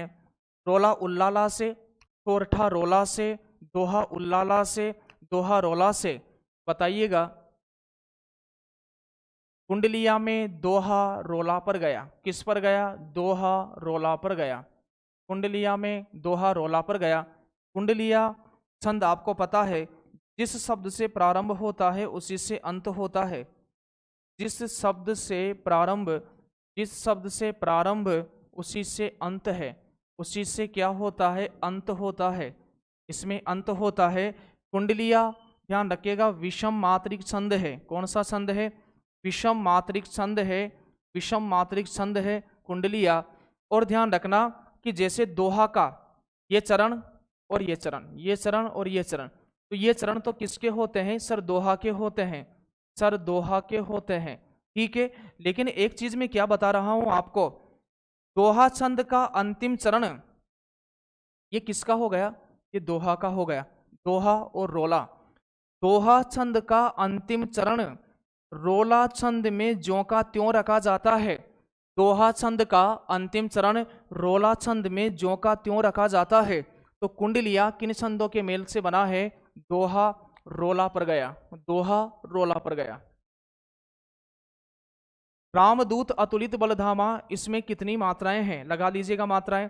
रामदूत अतुलित बलधामा 2 3 4 5 6 7 8 9 10 11 12 13 14 15 16।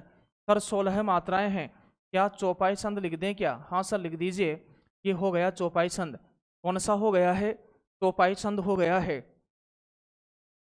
94% की बात करते हैं। निम्नलिखित में से गीति का छंद का उदाहरण है, निम्नलिखित में से गीति का छंद का उदाहरण है। तो बताइएगा गीतिका छंद का कौन सा उदाहरण है? सर गीतिका में तो हमें पता है 14 12 पर यति होती है, और 14 12 पर यति हो गई तो सर 26 मात्राएं होती है। हम 26 मात्राओं को गिनकर ही लगा देंगे कि कौन सा गीतिका है या नहीं है। निम्नलिखित में से गीतिका छंद का उदाहरण है क्या? बताइएगा गीतिका छंद का उदाहरण कौन सा है? लीजिए थोड़ा समय लीजिएगा, थोड़ा समय लीजिएगा और इसका सही आंसर बता दीजिएगा।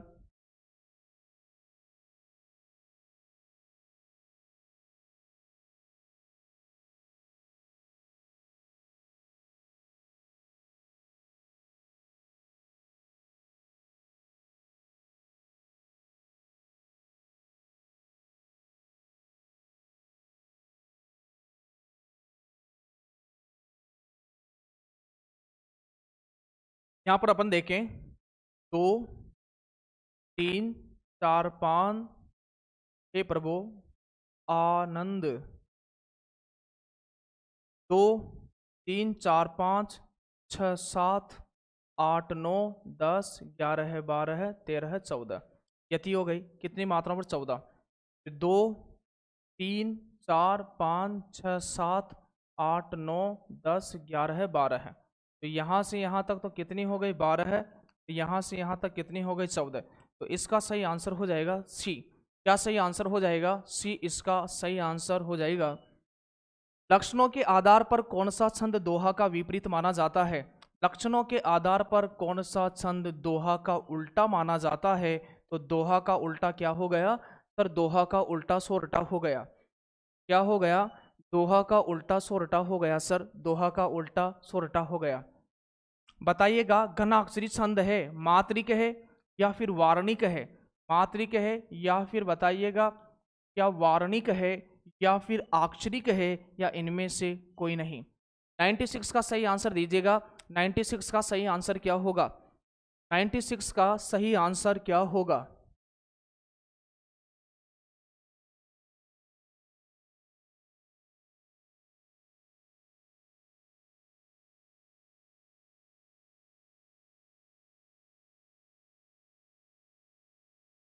नाइन्टी सिक्स का बताइएगा।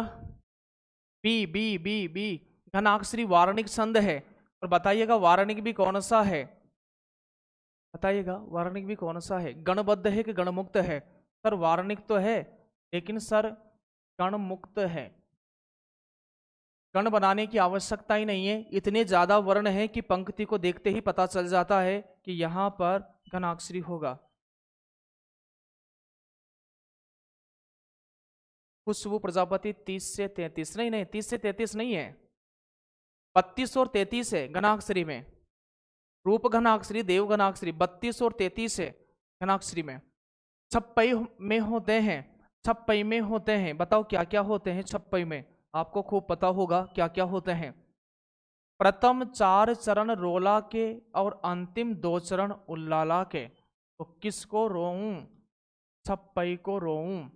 तो प्रथम 4 चरण रोला देखो दोनों में रहता है।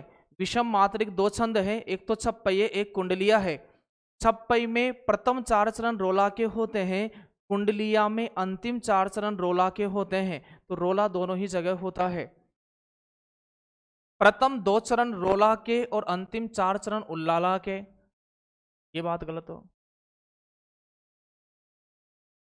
बताते जाइएगा। प्रथम 2 चरण रोला के और अंतिम 4 चरण उल्लाला के, प्रथम 4 चरण चौपाई के और अंतिम 2 चरण दोहा के। चौपाई तो आना ही नहीं है, उपयुक्त में से कोई नहीं।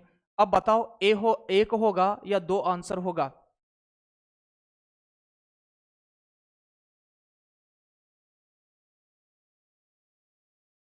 चलिए बिल्कुल सही आंसर आपने बताया है, लगभग बहुत फास्ट तरीके से आपने आंसर दिया है। सर ये तो पहला ही सही हो गया, बिल्कुल सही हो गया। ऐसे ही प्रश्न आएंगे आपके सिंपल से, यूं ही आंसर लगा दोगे आप, देखते हैं आंसर लगा दोगे, है ना? बस ध्यान पूर्वक प्रश्न को पढ़ना पड़ेगा। यदि प्रश्न को पढ़ के समझ लिया तो कोई प्रश्न आपके बाहर नहीं जाएगा।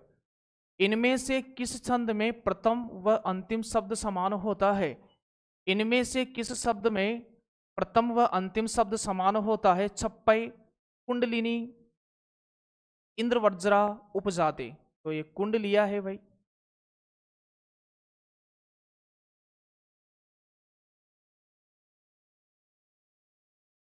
प्रमुख कुंडलीकार कौन माने जाते हैं?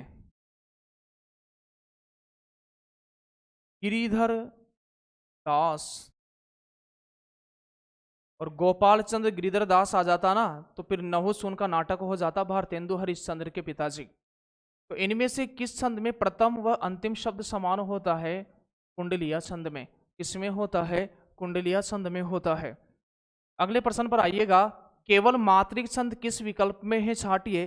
केवल मात्रिक छंद किस विकल्प में है छाटिए?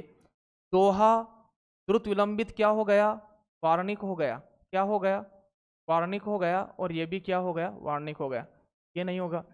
कोरटा, इंद्रवर्जा, मंदाक्रांता, इसकी वजह से ये नहीं होगा। चौपाई, दोहा, रोला, मात्रिक पूछा है तो चौपाई है, दोहा है, रोला है।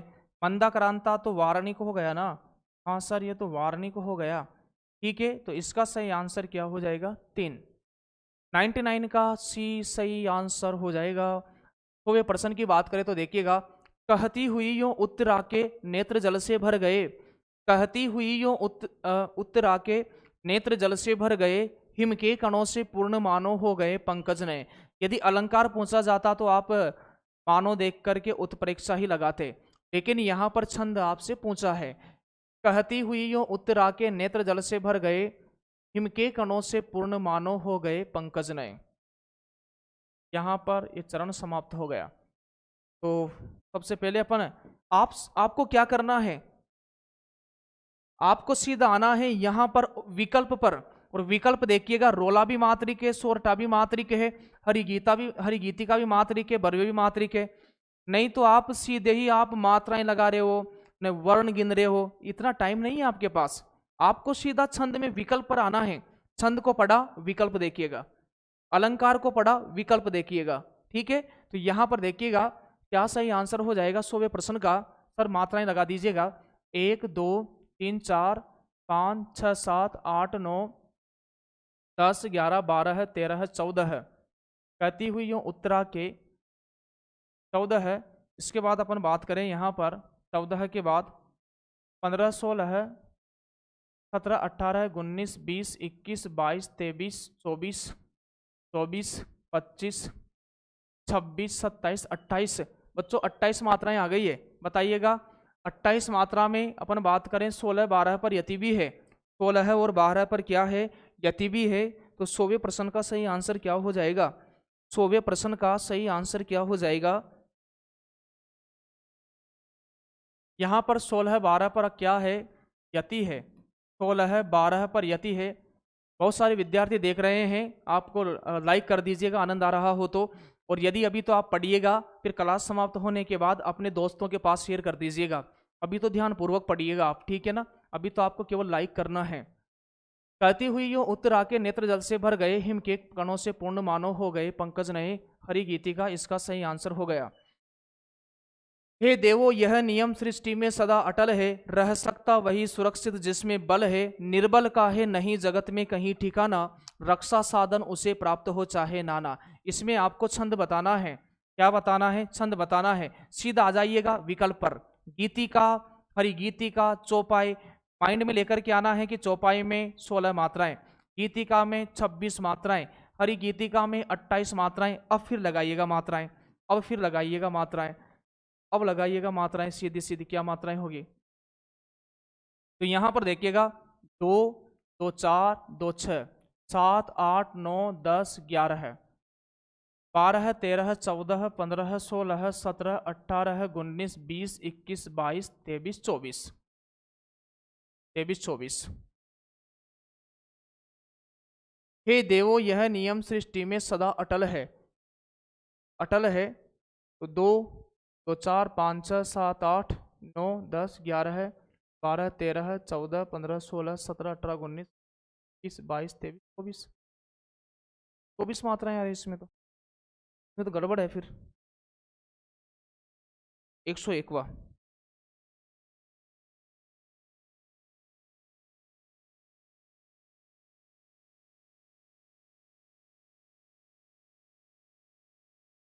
अब कंफ्यूज हो गए आप, है ना। आप ढूंढ रहे होंगे कि सर लगाएं सही, सर लगाएं सही इसमें तो हम, सर लगाएं सही इसमें तो। अरे इनमें से कोई नहीं, 24 मात्राएं आ रही है ना, तो फिर रोला,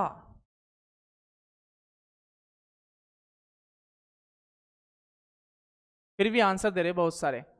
सर हम तो आंसर देकर रहेंगे,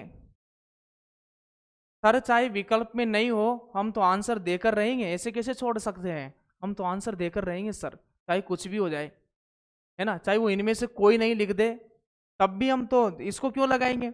ऐसा थोड़ी हो सकता है कि कोई नहीं हो सकता। अरे भाई अच्छी तरह ऐसे भी प्रश्न आ सकते हैं, ऐसे भी प्रश्न आ सकते हैं। कुंडलिया छंद के बारे में, ये कुंडलिया बार बार आ रहा है, इसको आप फटाक से सही कीजिएगा। कुंडलिया छंद के बारे में असत्य कथन आपको, ये असत्य पूछा है, लेकिन असत्य कथन पूछा है।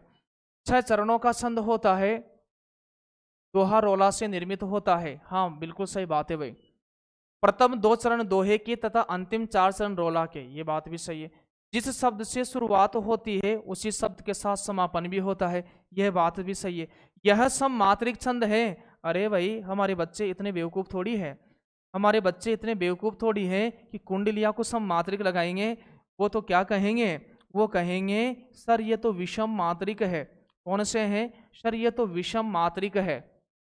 इतना बेवकूफ समझा है क्या हमारे विद्यार्थियों को भाई, है ना। एग्जाम की खोपड़ी में छेद करना है सीधा। इसका हो जाएगा 4, क्या हो जाएगा 4 हो जाएगा। अगला प्रश्न देखिएगा, हम कौन थे, क्या हो गए और क्या होंगे अभी, आओ विचारे आज मिलकर ये समस्याएं सभी। पंक्तियों में छंद है, गीतिका, हरिगीतिका, चौपाई। अब इनमें से कोई नहीं। क्या आंसर दोगे? इनमें से कोई नहीं। क्या आंसर दोगे? इनमें से कोई नहीं। 103 का सही आंसर बता दीजिएगा। 103 का सही आंसर बता दीजिएगा। कौन कौन इनमें से कोई नहीं देता है आंसर?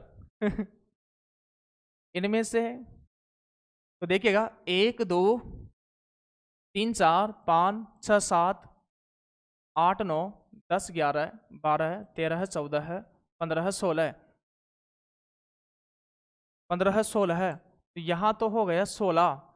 कितनी हो गई? 16 है। उसके बाद बात करें यहाँ पर 2 3 4 5 6 7 8 9 10 11 12 12। सर यहाँ पर हो गई ये 12 है। कितनी हो गई सर? यहाँ पर हो गई ये 12 है।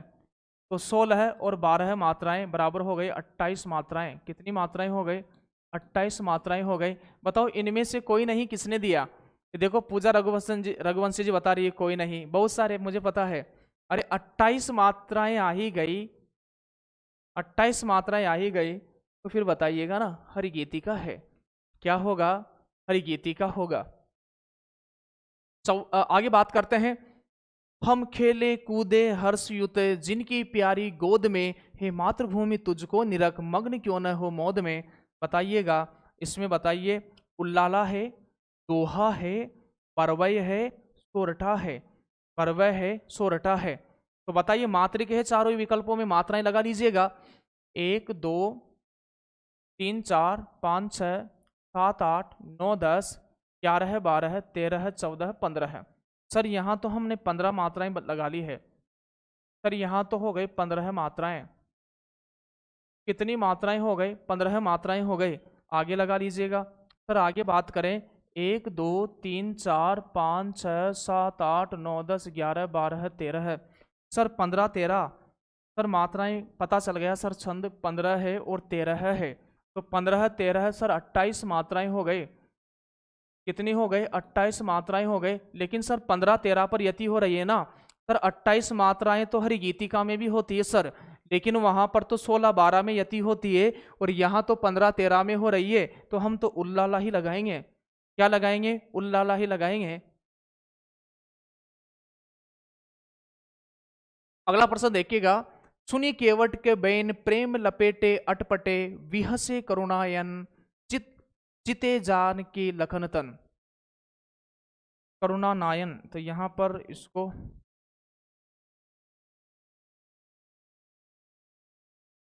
सीधा आ जाएगा। विकल्प कह रहा है कि उल्लाला है क्या, दोहा है क्या, सोरठा है क्या। तो यहां पर अपन देखते हैं, 1 2 3 4 5 6 7 8 9 10 11 है। सर यहाँ 11 हो गए। उसके बाद बात करें यहाँ पर 2 3 4 5 6 7 8 9 10 11 12 13 14।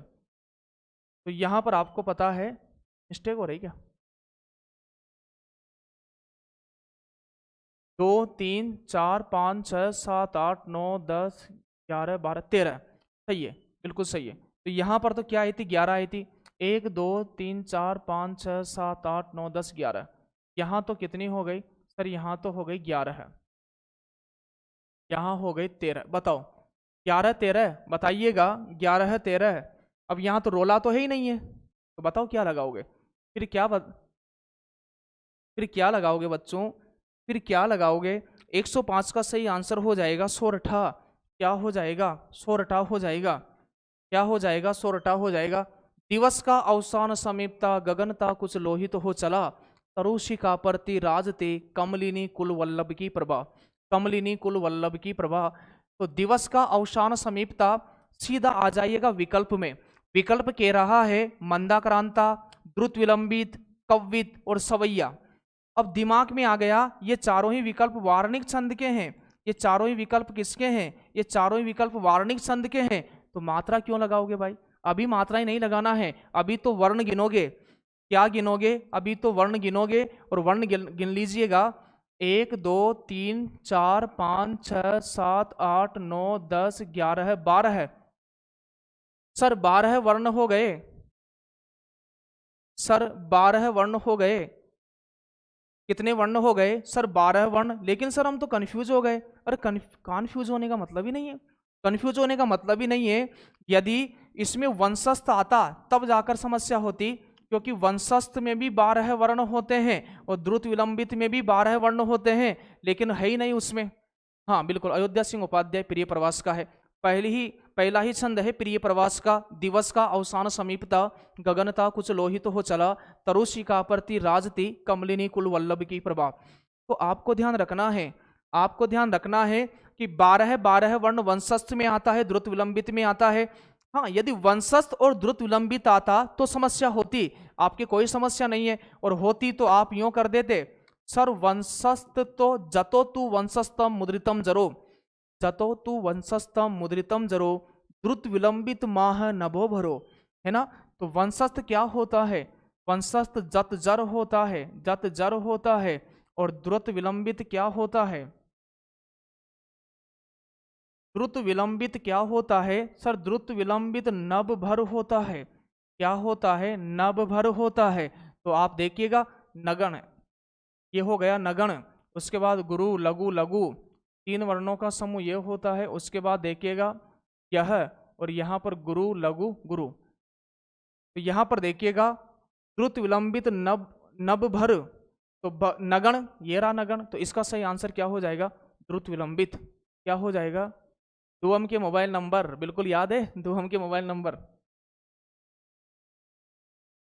चलिए अगला प्रश्न देखिएगा, छंद का सर्वप्रथम उल्लेख कहाँ मिलता है? छंद का सर्वप्रथम उल्लेख कहाँ मिलता है? छंद का सर्वप्रथम उल्लेख कहाँ मिलता है बताइएगा। ऋग्वेद में, उपनिषद में, सामवेद में। तो छंद का सर्वप्रथम उल्लेख मिलता है ऋग्वेद में। छंद शब्द ध्यान रखिएगा, छंद जो शब्द है वह संस्कृत की छद, छद या चद धातु में, छद या चद धातु में असुन प्रत्यय के योग से छंद शब्द निष्पन्न होता है। छंद का सर्वप्रथम उल्लेख ऋग्वेद के कौन से मंडल में? सर 10वें मंडल में मिलता है। 10वें मंडल के सर 90वें सूक्त में मिलता है। सर 90वें सूक्त का नाम तो पुरुष सूक्त है। कौन सा सूक्त है सर? पुरुष सूक्त है। और पुरुष सूक्त के यानी 90वें सूक्त के 9वें मंत्र में मिलता है। कौन से मंत्र में मिलता है? 9वें मंत्र में मिलता है। तो ध्यान रखना है बच्चों, छंद शब्द का सर्वप्रथम उल्लेख ऋग्वेद के 10वें मंडल के 90वें सूक्त पुरुष सूक्त के 9वें मंत्र में मिलता है। 9वें मंत्र में मिलता है। जबरदस्त तरीके से सभी विद्यार्थियों का स्वागत है। आज नए विद्यार्थी जुड़े हैं, सभी लाइक कर दीजिएगा। क्लास पूरी होने के बाद अपने साथियों तक भी पहुंचाइएगा यदि आपको आनंद आया हो तो, क्योंकि आगे भी बेहतरीन आने वाला टेस्ट कल जो रहेगा निबंध लेखन व पत्र लेखन है। कल आनंद आने वाला है, निबंध लेखन और पत्र लेखन। इसका सही आंसर हो जाएगा ऋग्वेद में। छंद शास्त्र में दशाक्षर किसे कहते हैं? छंद शास्त्र में दशाक्षर किसे कहते हैं? तो ध्यान रखना आप, इंपॉर्टेंट है। लय और ग वर्णों को क्या कहा जाता है?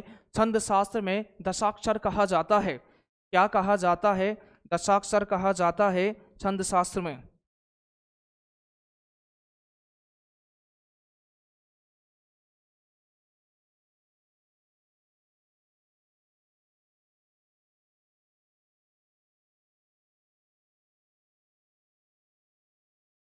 चलिएगा अगला प्रश्न देखते हैं। यह रहा, निम्न में से मात्राओं की गणना के संबंध में कौन सा विकल्प गलत है? अब आपको मात्राएं लगाना आना चाहिए तभी तो छंद पढ़ पाओगे ना। तो यहां पर ध्यान दीजिएगा, निम्न में से मात्राओं की गणना जो की जाती है, तो मात्राएं 2 प्रकार की होती है। मात्राएं 2 प्रकार की होती है, पता है ना बच्चों? हाँ सर पता है। सर ह्रस्व स्वरों की मात्रा तो लघु होती है। सर दीर्घ स्वरों की मात्रा तो सर गुरु होती है। सर दीर्घ स्वरों की मात्रा तो गुरु होती है। फिर अपन बात करें यहाँ पर, तो ध्यान रखिएगा, मात्रा का निर्धारण भी स्वरों के आधार पर किया जाता है। मात्रा का निर्धारण भी स्वरों के आधार पर किया जाता है। और देखिएगा, विसर्ग से पूर्व वर्ण गुरु हो जाता है। बिल्कुल सही बात है कि विसर्ग से पूर्व वर्ण कौन सा हो जाता है? गुरु हो जाता है। तो यहाँ पर विसर्ग से पहले वाला वर्ण क्या हो जाता है? गुरु हो जाता है। अनुस्वार वर्ण गुरु हो जाता है। बिल्कुल सही बात है। जैसे अनुस्वार युक्त वर्ण क्या हो जाता है? गुरु हो जाता है। जैसे अपन यहाँ पर बात करें संविधान, तो यहाँ पर बात करें संविधान, तो यहाँ पर गुरु लघु गुरु लघु, तो अनुस्वार वाला भी क्या हो जाता है, गुरु हो जाता है। हलंत से पूर्व वर्ण गुरु हो जाता है, बिल्कुल सही बात है। जैसे बात करें जगत, तो यह हलंत से पहले वाला वर्ण लघु होने पर भी गुरु हो जाता है। संयुक्त व्यंजन क्षत्र गेसर से पूर्व वर्ण लघु होता है, बिल्कुल सही, गलत बात है, लघु नहीं होता है बच्चों, लघु नहीं होता है, गुरु होता है। आपको पता है जैसे हम बात करें कक्षा, तो क्ष वर्ण से पहले वाला वर्ण लघु होने पर गुरु हो जाता है। जैसे अपन बात करें यहां पर, बात समझ में आ गई, तो इसका सही आंसर क्या हो जाएगा। आपसे क्या पूछा है कि जो मात्राओं की गणना संबंधी कौन सा विकल्प गलत है, तो फिर यही विकल्प गलत है, क्योंकि क्ष त्र गेसर से पहले वाला वर्ण लघु होने पर लघु नहीं होता है, गुरु होता है। क्या होता है, गुरु होता है। अंतिम प्रश्न यह रहा आज की कक्षा का, देखिएगा, 3 अक्षरों के समूह को क्या कहा जाता है। तो ध्यान रखना, 3 अक्षरों का समूह को क्या कहा जाता है, बताइए। 2 अक्षरों, सॉरी, कितने अक्षरों का समूह गण कहलाता है, तो 3 अक्षरों का समूह क्या कहलाता है, गण कहलाता है। 3 अक्षरों का समूह क्या कहलाता है, 3 अक्षरों का समूह गण कहलाता है। ये आज की कक्षा का समापन होता है। कल अपन बच्चों मिलेंगे और नई क्लास के साथ, नए टेस्ट पेपर के साथ। कल भी जुड़ना न भूलिएगा, कल बेहतरीन आपका सॉल्यूशन होने वाला है। आपको पता है निबंध लेखन और पत्र लेखन का टेस्ट कल होने वाला है, निबंध लेखन और पत्र लेखन का टेस्ट कल होने वाला है। सभी साथी जिन्होंने यदि लाइक शेयर सब्सक्राइब नहीं किया है तो आप कर लीजिएगा, क्योंकि आगे भी बेहतरीन कक्षाएं आने वाली है। मैं क्या कह रहा हूँ, सिर्फ आप मेरे 11 वीडियोस को देख 11 टेस्ट सॉल्यूशन को देख लीजिएगा। पात्र तो आपको वही करवा देंगे, पात्र तो आपको वही करवा देंगे बच्चों। 11 का मतलब हो गया, 11 को 100 से गुणा करें तो 1100 ऑब्जेक्टिव प्रश्न और 1100 का फिर विश्लेषण।